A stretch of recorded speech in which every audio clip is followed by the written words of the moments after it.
All right, so we're back live again. Now we got a little bit better signal, hopefully. And we are headed now from the Cashtown Inn to the first shot marker of Gettysburg. And there's, I don't know what that is. It's like a fire truck, ambulance. Yeah, probably need to get out the way here.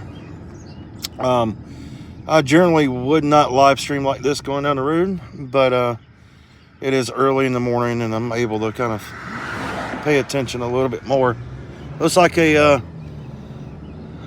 ambulance just passed by. Okay, so we're headed now to the first shot marker here at Gettysburg. This is where everything would kick off. We're taking the same exact route that the Confederate soldiers did into the town of Gettysburg from Cashtown Inn. So we're going right directly in the same exact path that they went in, and hopefully you can hear me through the wind here. It feels really nice in Gettysburg this morning. So, but this is the same exact route that the Confederate troops took, and we're fixing to be on Whistler's Ridge, and we'll talk a little bit about that in episode 1 of the series here from Gettysburg and what happened at Whistler Ridge, and we'll give you a little bit of the scoop here in just a second before we get filming. And pretty cool. You guys want to know how I get some of my shots? There's a GoPro mounted on the hood of the car, so giving some cool driving shots as we head into the town of Gettysburg in the first day's battlefield. And you know what baffles me is this is an 8-mile march roughly, judging based on what it's reading on the car GPS now, from the Cashtown Inn to this area. So the Confederate troops were coming right up this road, and they probably got somewhere in the general vicinity or where we are now before they were fired upon by Illinois cavalry on the morning of July the 1st, 1863, with Marcellus Jones firing a carbine that he borrowed from his sergeant. So this is the same as that route that the Confederate Army took coming here to this area. Pretty neat to still, kind of follow in the footsteps of where they come. And we are coming up on the first shot marker now, I believe. Or I could be wrong. Nope, a little bit further. So, as you can tell, I'm not that familiar with the roads here either. But we'll find it in a minute. So, this is a long march, man. I mean, a very long march. And it's just, I don't know, it baffles me that these guys were able to walk these long distances. And then they get up here and they're fired upon. So the morning of July the 1st, 1863, General A.P. Hill sends out a reconnaissance. They come into Gettysburg here, and we're at the first shot marker now. If you come here, parking is horrible. Like, you've got to try to find a place to park. And where I'm parking is right here. I don't really think I'm supposed to park here, but I am. Oh, there is a parking spot. Okay, they did put up parking since the last time I was here.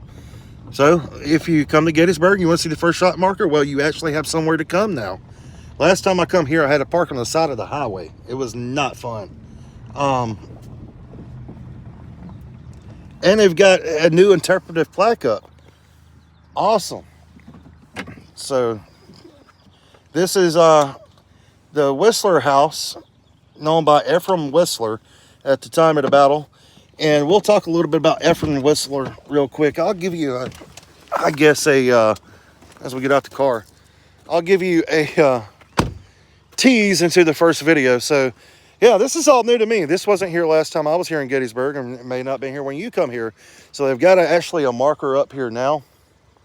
And this is the first shot marker. And the first shot marker is actually this little concrete block you see right over here. And this is the home of Ephraim Whistler at the time of the battle. I mean, this is a community. You got to think about it. This is just a town like any other town in America. They don't have any idea what's about to bust loose here in Gettysburg. So he's inside of his home here.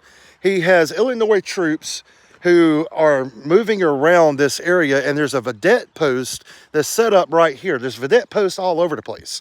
And you have Marcellus Jones, who's an officer in charge, and he's riding from vedette to vedette to vedette, kind of, just seeing what the situation is, getting the reports. But he gets a report that there's Confederates spotted from this position, so he rides over here, and right by this home, hey, there's a little bunny. Hey, bunny. Hey, little Gettysburg bunny.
Position.